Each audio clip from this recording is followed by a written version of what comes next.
You know, I get into it a little bit with everybody, but I'm really count on Lisa a lot, and I'm close with everyone at different times, but you'll just kind of see me bob and weave in between everyone's fights. That's Salt Lake City Housewives. You never see it coming. It's out of left field. Heather Gay, thank you for joining us on Thanks Housewives for having Nightcap. me. Okay, receipts, proof, timeline, screenshots, fucking everything. We are back with a new season. Have you recovered from last season? I mean, barely, but it has been such a wild ride, like so much fun and incredible year. Yeah. But yeah, we're back. Housewives are back. Baby. It's all happening. How will this season top last season? It feels like it's a hard act to follow. It's a lot of pressure, definitely. But, you know, Salt Lake City Housewives, we've been here before. We never thought we'd top a SWAT team in the Beauty Lab and Laser parking lot. You know, like we really thought like we had hit height of drama, you know, and we've somehow survived it. So, you know, we've been under this type of pressure before, and I think we met the call. Right. The Monica drama last season was obviously so wild.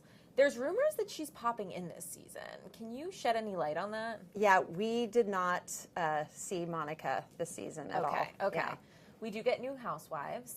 I watched the first episode. We are introed to them. Yes. Tell me a little bit about what you think of the newbies. The newbies are great. They bring a lot. They bring a lot of fashion. Yeah. They bring a lot of drama. They bring a lot of fun, and it's just kind of like a fresh, dynamic, explosive cast. Yeah. You're close to one of them.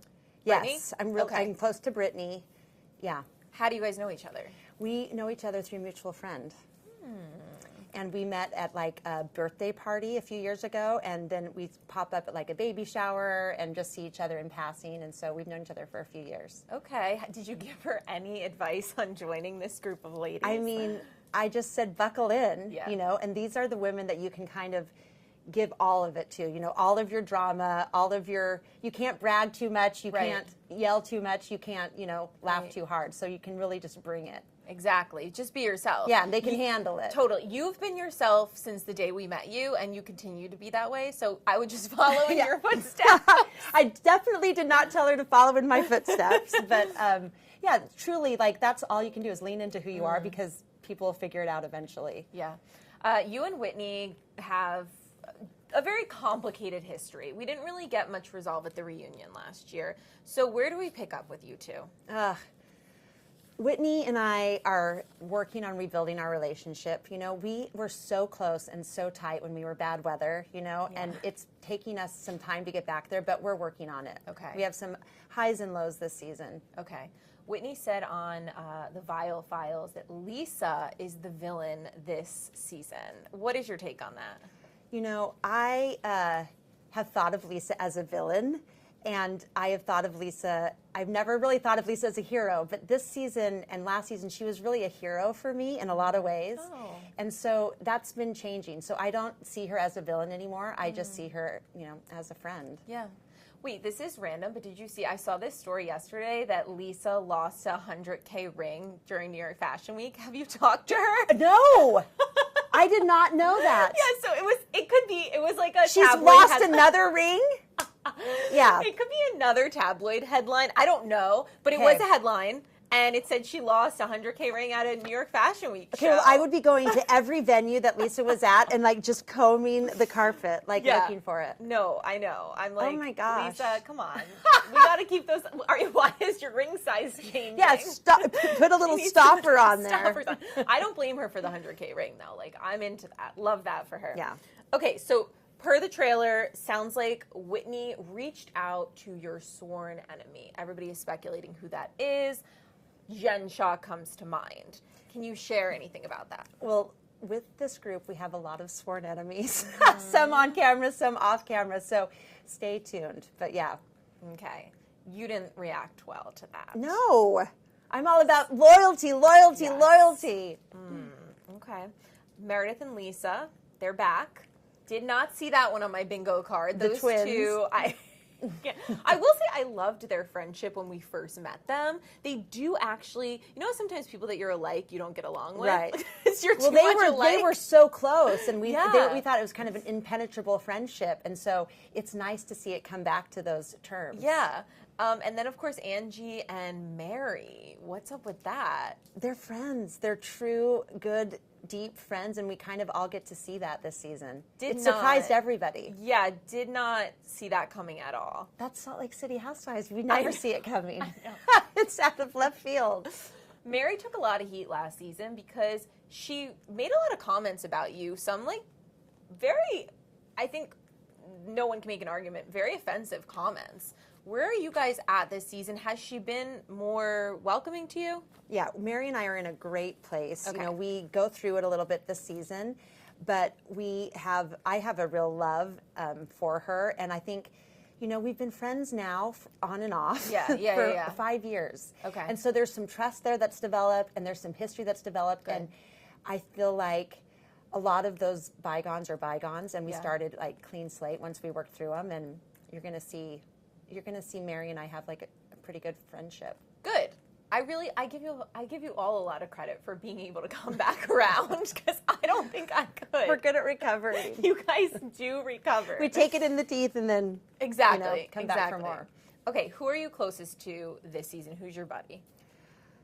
I get into it a little bit with everybody. Okay. But I'm really count on Lisa a lot, and I'm close with everyone at different times, but you'll just kind of see me bob and weave in between everyone's fights. You're kind of the queen bee of Salt Lake. I think you are. If you hung out with us, you would know that I am definitely not the queen bee of Salt Lake. We are equally yoked, all of us. Really? You wouldn't put anyone as the queen, as the Regina George?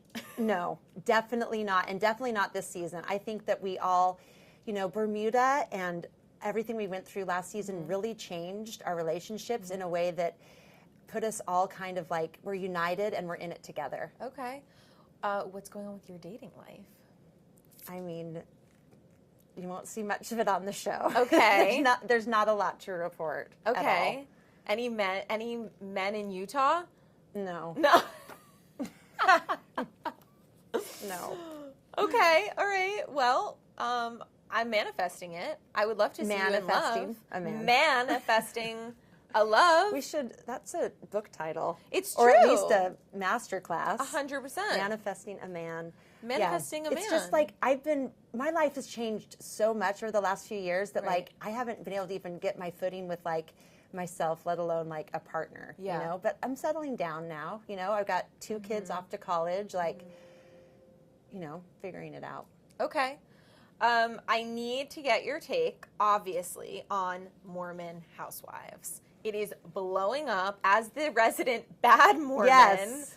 What is your take on this show? I mean, I love it. I love that this is the spotlight's being shown on our community, and it's nice. Salt Lake City Housewives was the first reality show really to start in Utah, so it's nice to see these offshoots and kind of a continuation of our story. And it's we touched on a lot of these topics on Housewives, but this is a little further peek behind the curtain. Okay. Demi on the show is married to Angie's husband. Yeah.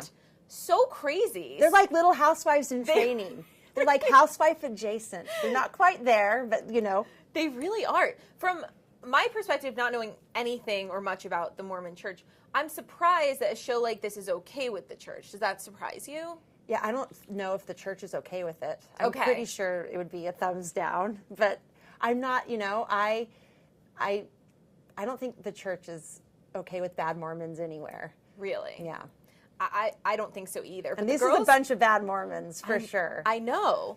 Okay, so if you had a message to any of the wives, because have you watched the show? Yes. Okay. Yes. So you see that a lot of these women are in relationships with what the internet are calling controlling husbands. What would you tell these women in these relationships? I would say this is your moment to speak your story. If I've learned anything from Housewives, it's that going on television can create financial independence and emotional independence and can change your life. And I encourage them to be foolishly ambitious. Yeah.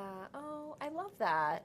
I admire you. I think you're amazing. Thank you. You're so fabulous. You're so successful. And I cannot wait for this season. I'm like scared a little, to be honest, because the trailer is like, I know, nuts. It's a lot. There's a lot, but I think it'll be great. I think it's going to be so good, and I can't wait for people to tune in. Oh my God, also, you mentioned in the first episode you lost 25 pounds. Yeah. You look fantastic. Thank you. How'd you do it?